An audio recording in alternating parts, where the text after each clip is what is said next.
Hello students, welcome back to my channel. Today we are going to start circular motion. इससे पहले हम लोग कर चुके थे लीनियर मोशन या NLM. ठीक है, आज हम लोग करेंगे सर्कुलर मोशन. तो सबसे पहले हम लोग को जान लेना चाहिए सर्कुलर मोशन क्या है. पकड़ लो, एक पार्टिकल मूव कर रहा है कोई भी एक प्लेन में जिसका एक फिक्स्ड पॉइंट है. पकड़ लो, ए एक सर्कुलर पाथ है, ए है उसका फिक्स्ड पॉइंट. तो पार्टिकल मूव कर रही है सर्कुलर पाथ में, तो पार्टिकल का वेलोसिटी का डायरेक्शन किस तरफ होगा? टेंजेंशियल. ठीक है, फिक्स्ड पॉइंट से पार्टिकल का जो डिस्टेंस है ये क्या है? ये जो पाथ है सर्कुलर पाथ, इसका है रेडियस. ठीक है, तो इसको हम लोग कहते हैं रेडियस ऑफ, आर को हम लोग कहते हैं रेडियस ऑफ सर्कुलर पाथ. ठीक है, देखो हर एक पॉइंट पे वेलोसिटी का डायरेक्शन क्या चेंज हो रहा है, और वेलोसिटी का डायरेक्शन क्या है? टेंजेंशियल है. ठीक है, मतलब यहाँ पे वेलोसिटी का डायरेक्शन चेंज हो रहा है. ठीक है, वेलोसिटी का क्या चेंज हो रहा है? डायरेक्शन. अगर वेलोसिटी का डायरेक्शन चेंज हो रहा है मतलब एक्सेलरेशन भी हो रहा है. ठीक है ना, मतलब यहाँ पे एक्सेलरेशन नॉट इक्वल टू 0. ठीक है, वेलोसिटी चेंज हो रहा है लेकिन इसका स्पीड क्या है? कांस्टेंट है. ठीक है, स्पीड मतलब क्या है? यहाँ पे देखो, ये क्या है? वेलोसिटी. और यहाँ पे अगर मॉड्यूलस ऑफ v लिखा जाए तो इसका मीनिंग क्या है? ये है magnitude of velocity. Magnitude of velocity जो है उसी को हम लोग कहते हैं स्पीड. तो ये क्या हो गया? ये हो गया यूनिफॉर्म सर्कुलर मोशन. ठीक है, तो यूनिफॉर्म सर्कुलर मोशन होने के लिए कंडीशन क्या होना पड़ेगा? स्पीड को कांस्टेंट होना पड़ेगा. वेलोसिटी चेंज हो रहा है मतलब वेलोसिटी क्या होगा? नॉट इक्वल टू 0, और एक्सेलरेशन भी नॉट इक्वल टू 0. ठीक है, ये अगर तीनों कंडीशन फुलफिल हो गया तभी उसको हम लोग बोल सकते हैं यूनिफॉर्म सर्कुलर मोशन. ठीक है, अभी देखो सर्कुलर मोशन होने के लिए सबसे ज़रूरी क्या है? सेंटर के तरफ एक फोर्स होना बहुत ही ज़रूरी है. मतलब ये अगर सर्कुलर पाथ है, ये अगर उसका फिक्स्ड पॉइंट है और यहाँ पे अगर पार्टिकल मूव कर रही है तो सेंटर के तरफ एक फोर्स होना बहुत ही ज़रूरी है, जिस फोर्स को हम लोग कहते हैं सेंट्रीपिटल फोर्स. अलग अलग कंडीशन के लिए अलग अलग टाइप का फोर्स होता है, जैसे कि इलेक्ट्रिक फोर्स. ठीक है, पकड़ लो, ये अगर न्यूक्लियस है, न्यूक्लियस का चार्ज क्या होता है? Positive charge. न्यूक्लियस को अराउंड करके क्या घूमता है? इलेक्ट्रॉन्स. तो इलेक्ट्रॉन और न्यूक्लियस के बीच में जो फोर्स अप्लाई होता है, इसी फोर्स को हम लोग कहते हैं इलेक्ट्रिक फोर्स. ये देखो किस तरफ है? Toward centre. ठीक है, मतलब सेंट्रीपिटल फोर्स ही यहाँ पे क्या है? Electric force. ठीक है, और भी बहुत सारे एग्जांपल हम लोग ले सकते हैं. जैसे देखो, ये अगर एक सर्कुलर पाथ है और पकड़ लो यहाँ पे एक कार. ठीक है, कार इस सर्कुलर पाथ को मूव कर रही है. ठीक है, तो क्या होगा? कार बाहर की तरफ जाना चाहेगी तो यहाँ पे क्या फोर्स अप्लाई होगा? mv²/r. और ये अगर सेंटर हुआ ए पूरा पाथ का, तो क्या होगा, अंदर की तरफ फ्रिक्शन इसको पकड़ कर रखना चाहेगी। मतलब म्यू एम जी, जब फ्रिक्शन करेंगे तब हम लोग देखेंगे यहाँ पे म्यू एम जी कैसा होता है। तो यहाँ पे देखो फ्रिक्शनल फोर्स एफ ई, तो यहाँ पे लिख सकते हो स्मॉल एफ। तो यहाँ पे फ्रिक्शनल फोर्स ई क्या है, सेंट्रीपिटल फोर्स, ठीक है। मतलब सेंट्रीपिटल फोर्स का अलग अलग नाम है, ठीक है। हो गया। दूसरा एग्जांपल देखो, सेंट्रीपिटल फोर्स का ही दूसरा एग्जांपल पकड़ लो। एक रफ सरफेस है, ठीक है, और यहां से एक ब्लॉक मूव कर रही है v वेलोसिटी से, ठीक है। तो इसका रिएक्शन फोर्स किस तरफ होगा, टुवर्ड्स द सेंटर, ठीक है। मतलब यहां पे ये जो रिएक्शन फोर्स है यही क्या है, सेंट्रीपिटल फोर्स, ठीक है ना। दूसरा देखो, पकड़ लो, यहाँ पे एक आदमी खड़ा है और यहाँ पे एक स्टोन को स्ट्रिंग से पकड़ के गोल करके घुमा रही है, ठीक है। तो यहाँ पे स्ट्रिंग है, तो यहाँ पे कौन सा फोर्स अप्लाई होगा, टेंशन फोर्स। तो यहाँ पे टेंशन फोर्स ही है सेंट्रीपिटल फोर्स, ठीक है। दूसरे एक एग्जांपल देखो, ये अगर सन है, सन को अराउंड करके कौन घूम रही है, अर्थ, ठीक है। तो देखो सन और अर्थ का बीच में कौन सा फोर्स अप्लाई हो रहा है, ग्रेविटेशनल फोर्स अप्लाई हो रहा है, ठीक है। तो यहां पे ग्रेविटेशनल फोर्स ही क्या है, सेंट्रीपिटल फोर्स। मतलब सर्कुलर मोशन होने के लिए सेंटर के तरफ एक फोर्स होना बहुत ही जरूरी है, मतलब सेंट्रीपिटल फोर्स होना बहुत ही जरूरी है, ठीक है। आशा करते हैं समझ में आ गया सर्कुलर मोशन क्या है। अभी हम लोग करेंगे सर्कुलर मोशंस का parameters. What are the parameters of circular motion, ठीक है।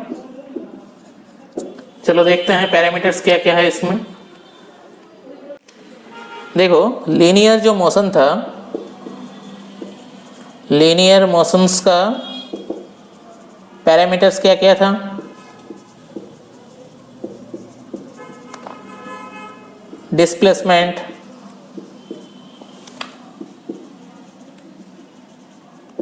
दूसरा क्या, वेलोसिटी, स्पीड, एक्सीलरेशन, टाइम, ठीक है ना। ठीक वैसे ही सर्कुलर मोशन का कुछ पैरामीटर्स हैं, वो क्या क्या है। सबसे पहले एंगुलर डिस्प्लेसमेंट, दूसरा क्या है, एंगुलर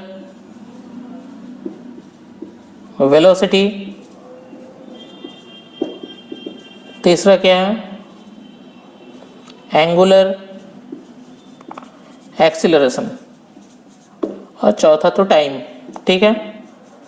टाइम क्या है, फ्रेम इंडिपेंडेंट है, ठीक है।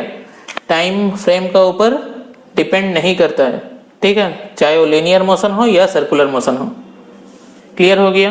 अभी हर एक पैरामीटर्स को हम लोग बारीकी से देखेंगे, ठीक है ना। यहाँ पे अभी देखो एंगुलर डिस्प्लेसमेंट क्या है। सबसे पहले हम लोग को क्या ड्रॉ करना है, एक फिक्स्ड पॉइंट, ठीक है, जिसका रेस्पेक्ट में हम लोग एक सर्कुलर पाथ ड्रॉ कर रहे हैं। ठीक है, पकड़ लो यहाँ पे एक पॉइंट है या पार्टिकल है, पार्टिकल का जो नाम है यहाँ पे पोजीशन ए, और ए क्या है, ओरिजिन। तो पार्टिकल ए से बी के तरफ गया है। ठीक है, मतलब ए से बी के तरफ जाने के लिए यहाँ पे जो एंगल ट्रेस्ड हुआ, ठीक है, उसी एंगल को हम लोग कहते हैं एंगुलर डिस्प्लेसमेंट। ठीक है, मतलब यहाँ पे लिख सकते हैं हम लोग angle traced by position vector of a particle moving with respect to some fixed point। ठीक है, इसी को हम लोग कहते हैं एंगुलर डिस्प्लेसमेंट। ठीक है, सबसे इंपॉर्टेंट क्या है, एंगुलर डिस्प्लेसमेंट को हम लोग कौन सा नोटेशन से डिनोट करते हैं, इसी को हम लोग थीटा नोटेशन से डिनोट करते हैं। ठीक है, एक कौन सा वेक्टर है, एंगुलर डिस्प्लेसमेंट एक वेक्टर क्वांटिटी है, लेकिन कौन सा वेक्टर है, एक्सियल वेक्टर। एक्सियल इसको क्यों कहते हैं, ये अगर फिक्स्ड पॉइंट हुआ तो ए पॉइंट की तरफ एक एक्सिस ड्रॉ कर लो। ठीक है, ए एक्सिस का ऊपर ही ए एंगुलर डिस्प्लेसमेंट का वेक्टर सिचुएटेड रहेगा।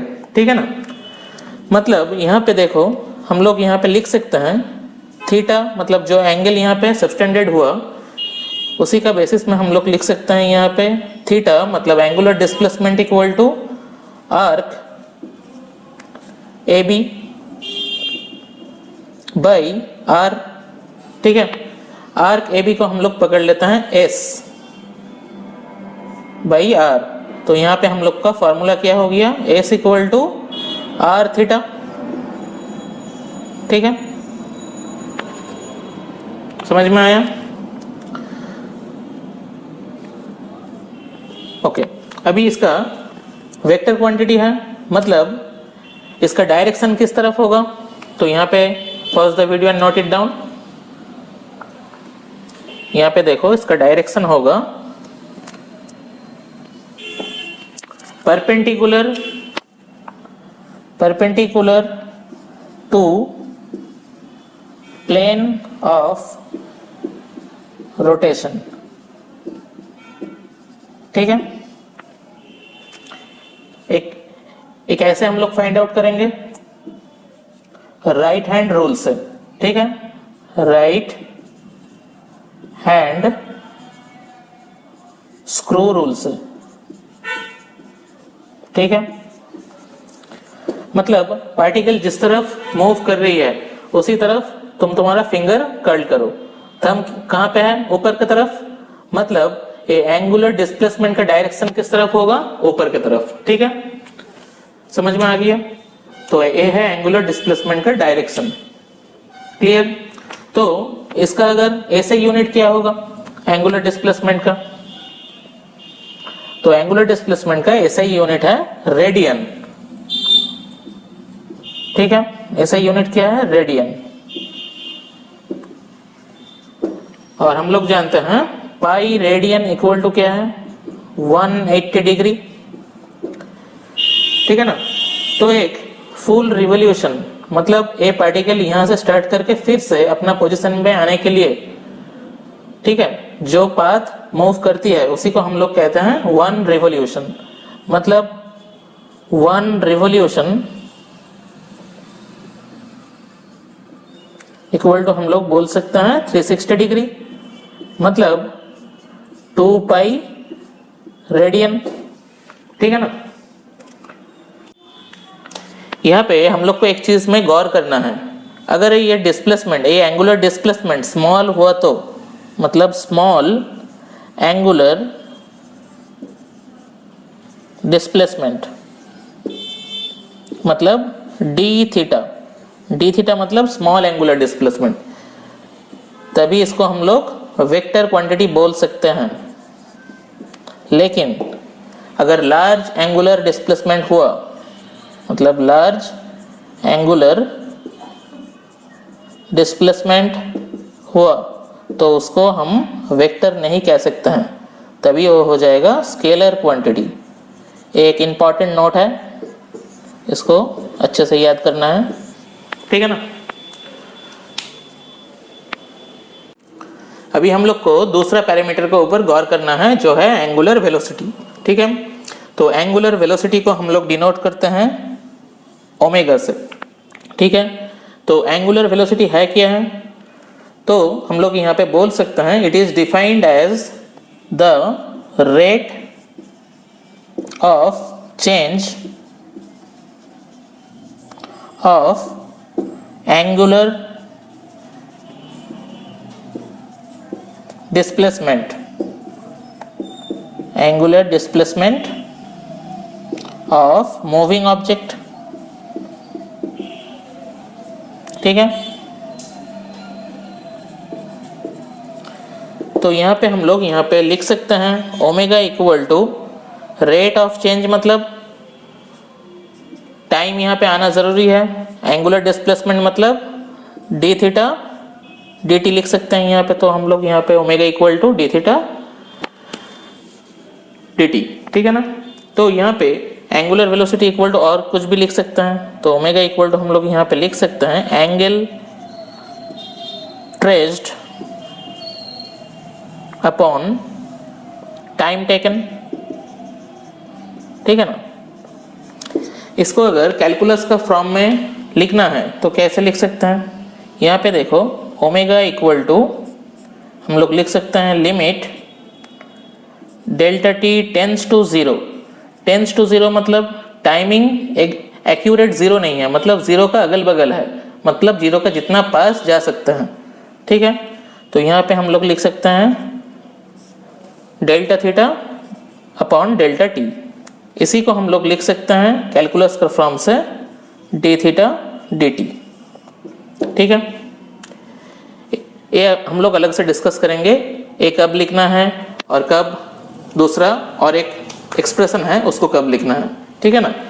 तो अभी हम लोग को यहाँ पे देखना है ये जो एंगुलर वेलोसिटी है, ये कौन सा क्वांटिटी है, स्केलर है या वेक्टर है। तो एंगुलर वेलोसिटी कौन सा क्वांटिटी है, ये है वेक्टर क्वांटिटी, ठीक है। कौन सा वेक्टर, ये है एक्सियल वेक्टर, ठीक है। समझ में आ गया। तो अभी इसका यूनिट भी देख लो, ऊपर क्या है एंगुलर डिस्प्लेसमेंट, जिसका यूनिट क्या है रेडियन, और नीचे क्या है टाइम, मतलब यहाँ पे हम लोग लिख सकते हैं रेडियन पर सेकंड, ठीक है। तो ये हो गया एंगुलर डिस्प्लेसमेंट का एसआई यूनिट, ठीक है, ओके। तो इसका अभी डायरेक्शन हम लोग को फाइंड आउट करना है, मतलब इसका डायरेक्शन किस तरफ होगा। एक्सियल वेक्टर है, पकड़ लो, ये अगर फिक्स्ड पॉइंट है और ये सर्कुलर पाथ है, यहाँ पे अगर ऑब्जेक्ट हुआ तो ऑब्जेक्ट का वेलोसिटी का डायरेक्शन होगा टेंजेंशियल। ये क्या है आर, मतलब रेडियस ऑफ सर्कुलर पाथ। ये क्या है एक्सिस ऑफ रोटेशन, मतलब एंगुलर वेलोसिटी का डायरेक्शन होगा ऑन द एक्सिस, ठीक है। मतलब हम लोग बोल सकते हैं यहाँ पे perpendicular to the plane of rotation and along the axis according to right hand screw rule, ठीक है। देखो अभी हम लोग डिस्कस करेंगे relation between linear and angular velocity, ठीक है ना। तो हम लोग अभी लीनियर और एंगुलर डिस्प्लेसमेंट का रिलेशन किया, मतलब S equal to R theta, ठीक है। तो यहाँ पे आर क्या है कांस्टेंट है, ठीक है ना। तो इसी को अगर हम लोग टाइम का रेस्पेक्ट में डेरिवेटिव किया जाए, मतलब derivative with respect to time, तो क्या होता है देखो, तो यहाँ पे हम लोग लिख सकते हैं D H D T equal to R, तो कांस्टेंट है तो यहाँ पे आर रखो, यहाँ पे हम लोग लिख सकते हैं D theta D T.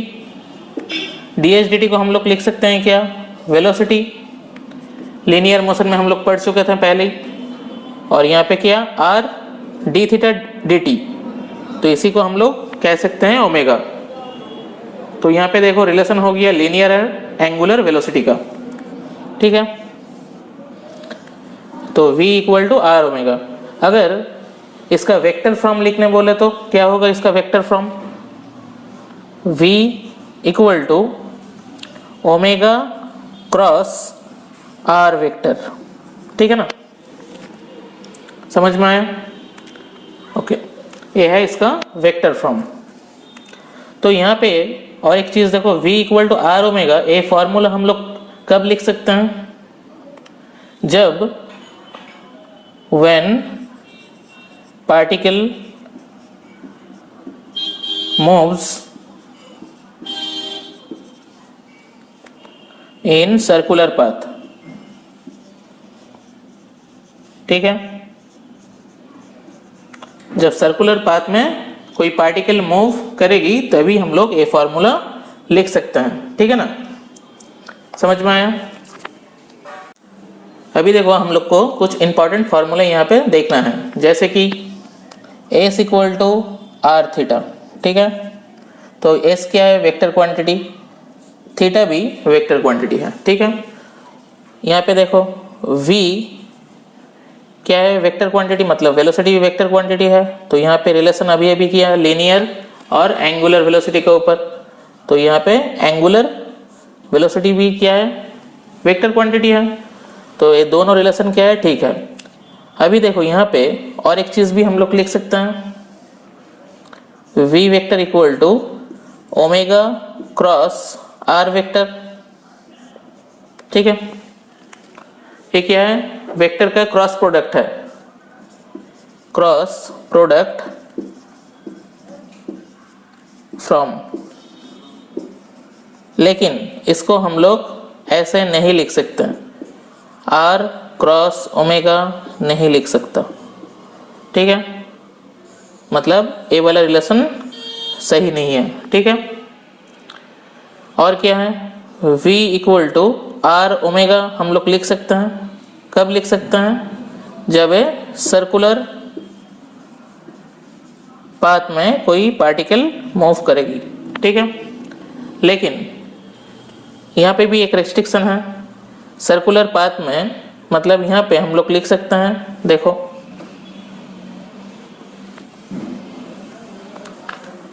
v equal to are omega, तो यहाँ पे देखो ओमेगा इक्वल टू क्या है, v by are.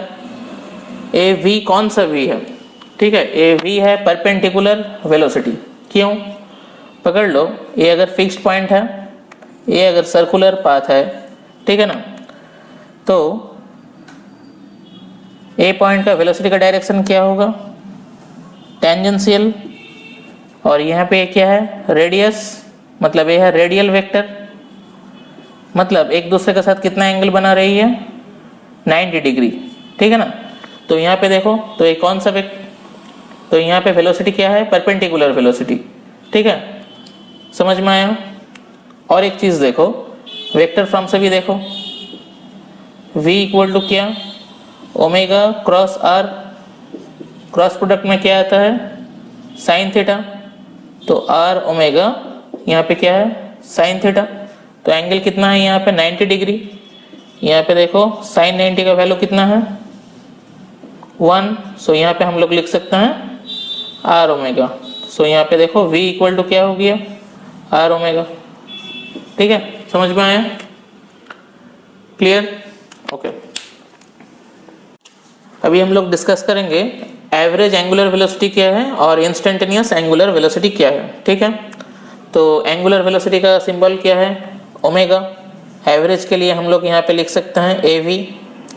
Equal to लिख सकते हैं यहाँ पे theta 2 minus theta 1 upon T2 minus T1, या लिख सकते हैं delta theta by delta T.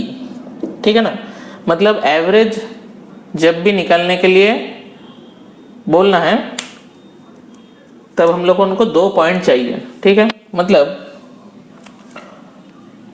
यहाँ पे देखो theta 1 and theta 2 are angular position of the particle at instant T1 and T2।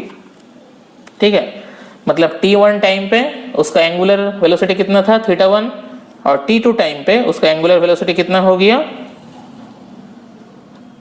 मतलब थीटा 2। मतलब यहाँ पे क्या हो गया, change in angular displacement upon change in time.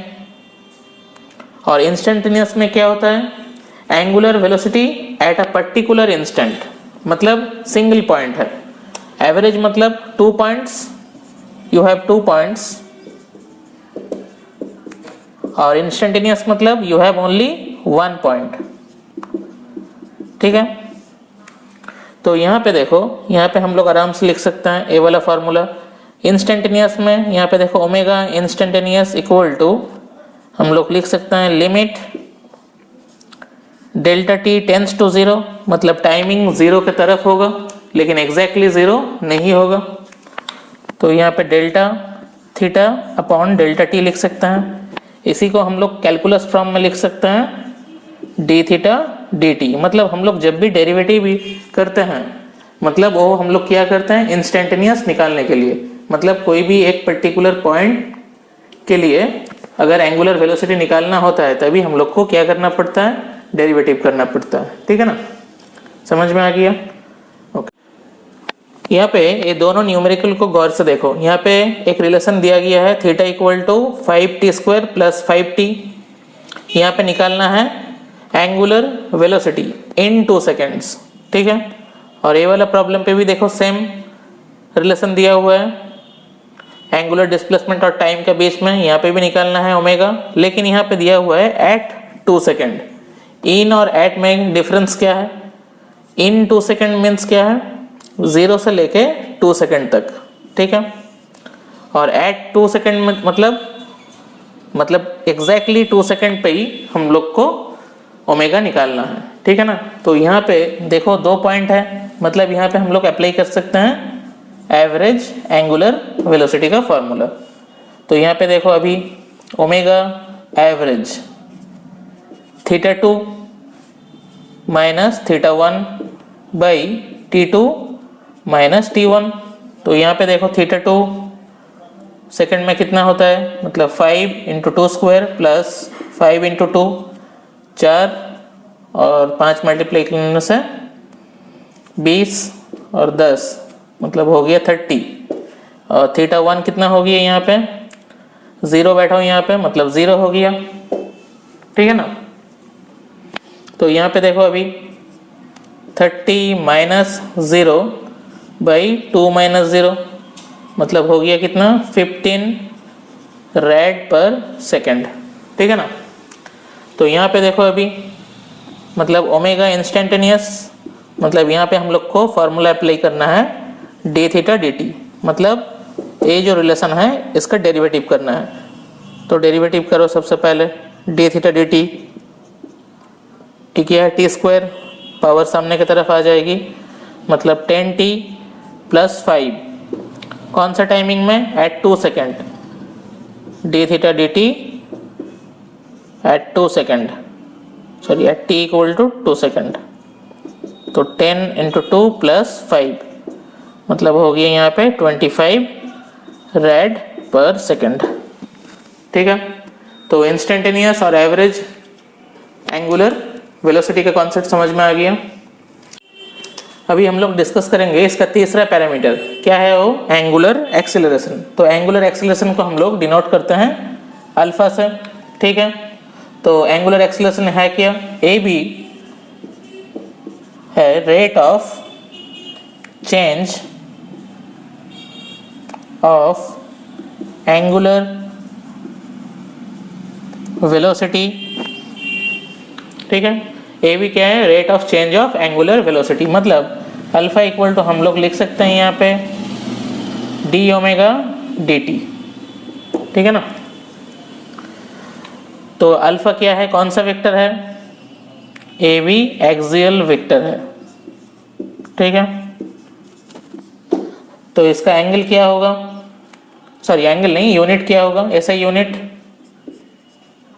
यहाँ पे देखो ओमेगा क्या है, एंगुलर वेलोसिटी मतलब रेडियन पर सेकंड, और यहाँ पे नीचे पे टाइम मतलब रेडियन पर सेकंड स्क्वायर, ठीक है ना। तो इसका डायरेक्शन किस तरफ होगा, बोलो, इसका डायरेक्शन होगा अलोंग द एक्सिस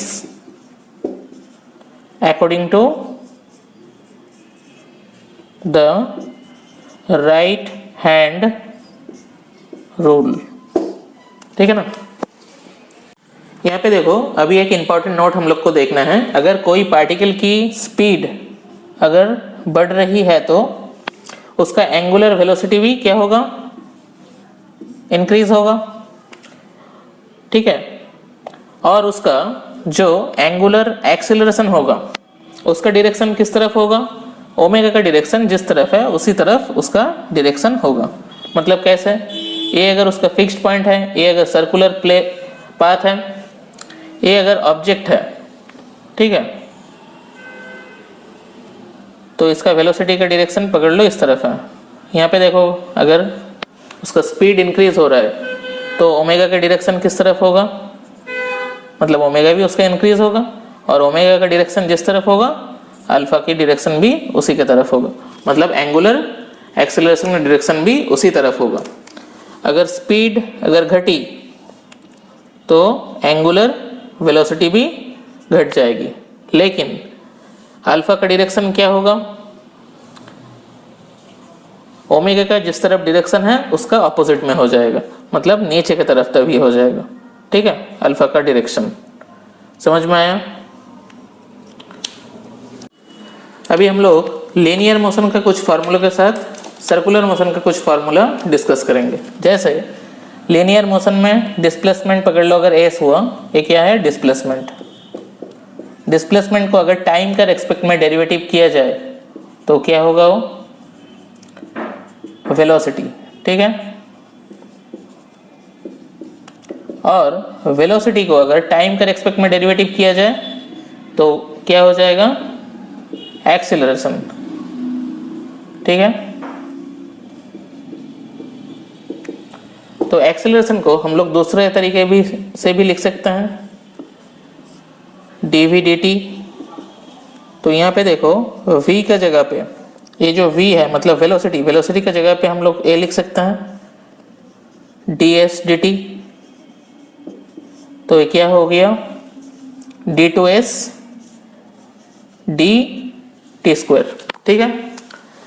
a हो गया डबल डेरिवेटिव, ठीक है, ऐसे मल्टीप्लिकेशन नहीं हुआ यहाँ पे, ये क्या हुआ, डबल डेरिवेटिव, ठीक है ना। ए हो गया लीनियर मोशन के लिए। अभी देखो इसको अगर कंपेयर किया जाए सर्कुलर मोशन के साथ तो थीटा क्या है हमारा, एंगुलर डिस्प्लेसमेंट। इसको अगर टाइम का रेस्पेक्ट में डेरिवेटिव किया जाए तो डी थीटा डी टी, मतलब हम लोग लिख सकते हैं क्या, ओमेगा। ओमेगा को अगर टाइम का रेस्पेक्ट में डेरिवेटिव किया जाए तो यहाँ पे हो गया क्या, बोलो, अल्फा, मतलब एंगुलर एक्सीलरेशन, ठीक है ना। या हम यहाँ पे लिख सकते हैं alpha equal to d omega d T equal to d d t of d theta D T. लिख सकते हैं यहाँ पे d two theta by d t square, ये भी लिख सकते हैं, ठीक है ना। क्लियर हो गया यहाँ पे। अभी यहाँ पे देखना है और एक चीज,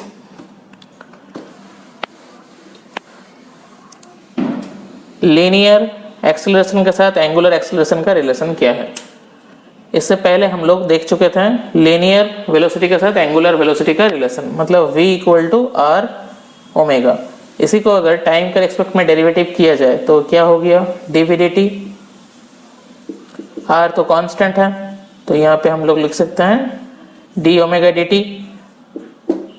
डी डी टी मतलब हम लोग अभी अभी देखे क्या हो गया, एक्सेलरेशन, और यहाँ पे R D omega d T मतलब हो गया अल्फा। तो ये हो गया हमारा लीनियर एक्सेलरेशन के साथ एंगुलर एक्सेलरेशन का रिलेशन। ठीक है, इसके ऊपर और भी डिटेल हम लोग देखेंगे नेक्स्ट वीडियो में। यहाँ पे देखो, ये जो प्रॉब्लम पे दिया गया है वो क्या है, एक्स और वाई का बीच का डिस्टेंस क्या है, 3 मीटर, और वाई में एक पार्टिकल है जो 20 मीटर पर सेकेंड वेलोसिटी से मूव कर रही है हॉरिजॉन्टल के साथ 37 डिग्री एंगल बनाकर। ठीक है, तो तुमको निकालना है ओमेगा वाई एक्स, मतलब एंगुलर वेलोसिटी निकालना है। सबसे पहले इसका मतलब समझना ज़रूरी है। मतलब यहाँ पे देखो ओमेगा वाई एक्स, इसका मतलब क्या है, इसका मतलब है you have to find angular velocity of y with respect to x. ठीक है, मतलब बाद में जो होता है ये क्या है, फिक्स्ड पॉइंट मतलब ओरिजिन। तो यहाँ पे ए पॉइंट है फिक्स्ड। अगर हम लोग सर्कुलर मोशन पे पहले ही देख चुके हैं, कोई भी फिक्स्ड पॉइंट का रेस्पेक्ट में अगर कोई पार्टिकल मूव कर रहा है तो कौन सा पाथ में मूव करती है, सर्कुलर पाथ में। तो यहाँ पे देखो, सबसे पहले हम लोग को जो करना है वो क्या करना है, 20 मीटर वेलोसिटी से मूव कर रही है, मतलब इसको कंपोनेंट में तोड़ना है। तो कंपोनेंट में तोड़ने से क्या हो जाएगा, 20 cos 37। ठीक है ना, हॉरिजॉन्टल के तरफ जो एंगल होता है वो होता है क्या, cos थीटा, और वर्टिकल की तरफ जो होता है वो क्या होता है, sin थीटा, मतलब 20 sin 37। ठीक है, तो यहाँ पे सर्कुलर मोशन के लिए अभी अभी हम लोग किए, जो सर्कुलर मोशन जब होगा तब हम लोग कौन सा फार्मूला यूज कर सकते हैं, omega v equal to are omega, जहाँ पे v क्या होता है, परपेंडिकुलर। मतलब यहाँ पे हम लोग लिख सकते हैं omega equal to v perpendicular by are. ठीक है ना, तो ए क्या है, ओरिजिन से यहाँ तक का डिस्टेंस मतलब 3, मतलब वो क्या है, रेडियस, मतलब 3 हो गया। परपेंडिकुलर वेलोसिटी कौन सा है, 20 sin 37, तो यहाँ पे लिख सकते हैं 20 sin 37। ठीक है, तो अभी इसका वैल्यू निकाल दो, हो जाएगा 20 sin 37 का वैल्यू कितना है, 3/5/3, 4 3 कितना होता है, 12/3, मतलब 4 रेड पर सेकेंड। हो गया। ये प्रॉब्लम को अच्छे तरह से देखो, यहाँ पे ओ क्या है, ओरिजिन, मतलब ये है पॉइंट ऑफ प्रोजेक्शन, जहाँ से एक बालक ने 10 मीटर पर सेकंड से एक बॉल को थ्रो किया विथ हॉरिजॉन्टल, कितना एंगल बना के, 30 डिग्री एंगल बना के। तो तुमको निकालना है find omega with respect to o just before hitting the ground, मतलब ग्राउंड हिट करने से पहले उसका एंगुलर वेलोसिटी निकालना है। ठीक है, तो सबसे पहले यहाँ पे हम लोग को जो काम करना है, यहाँ से लेके यहाँ तक हम लोग प्रोजेक्टाइल में पढ़े थे, ए डिस्टेंस को हम लोग क्या बोलते हैं, रेंज बोलते हैं। ठीक है ना, तो अगर ए पार्टिकल यहाँ से स्टार्ट करके यहाँ पे आई तो क्या होगा, यहाँ पे भी 30 डिग्री एंगल से बनाएगी। ठीक है ना, तो इसका वेलोसिटी क्या होगा, जितना वेलोसिटी से थ्रो किए थे उतना ही वेलोसिटी से यहाँ पे ग्राउंड को हिट करेगी, मतलब 10 मीटर पर सेकंड से ही हिट करेगी, है कि नहीं। तो अभी क्या करना है, हम लोग जानते हैं, कंपोनेंट में तोड़ो इसको, थीटा जिस तरफ उसी तरफ क्या होगा, cos थीटा, मतलब 10 cos 30 हॉरिजॉन्टल की तरफ हो गया, और वर्टिकली डाउनवर्ड की तरफ क्या हो जाएगा, नीचे की तरफ, मतलब 10 sin 30। देखो अभी क्या है, ग्राउंड के साथ परपेंडिकुलर है, तो ये अगर सर्कुलर पाथ मूव करेगी कोई भी एक फिक्स्ड पॉइंट का रिस्पेक्ट में, तो यहाँ पे हम लोग लिख सकते हैं v इक्वल टू, मतलब v perpendicular equal to are omega. So omega equal to लिख सकते हैं v परपेंडिकुलर बाई आर। यहाँ पे r मतलब क्या है, ये जो रेंज है ये रेंज लिखना है। तो यहाँ पे देखो रेंज का फॉर्मूला याद है प्रोजेक्टाइल का, u square sine 2 theta by G. तो अभी यहाँ पे वैल्यू बैठाना है, तो वैल्यू बैठाओ 10 स्क्वायर साइन 2 इंटू थीटा कितना है 30, मतलब 60 डिग्री हो गई यहाँ पे, बाई जी को 10 पकड़ के चलो, तो 10 कट गया, साइन 30 का साइन 60 का वैल्यू हाफ, मतलब ये कैलकुलेट करके कितना आ गया 10 इंटू रूट 3 बाई 2, मतलब 5 रूट 3। ठीक है ना। अभी यहाँ पे बैठा देने से ही हो जाएगा। तो यहाँ पे देखो 10 साइन 30 डिवाइडेड बाई आर कितना निकल के आया 5 रूट 3। तो यहाँ पे देखो 10 साइन 30 का वैल्यू कितना है हाफ बाई 5 रूट 3, मतलब हो गया यहाँ पे 5, मतलब 5 कैंसिल 1 बाई रूट 3 आंसर हो गया इसका। ठीक है, इतना क्या रेड पर सेकंड, सिंपल। अभी ये प्रॉब्लम पे गौर करो, यहाँ पे देखना है x और y दिया हुआ है, दोनों का बीच का डिस्टेंस कितना दिया है 4 सेंटीमीटर।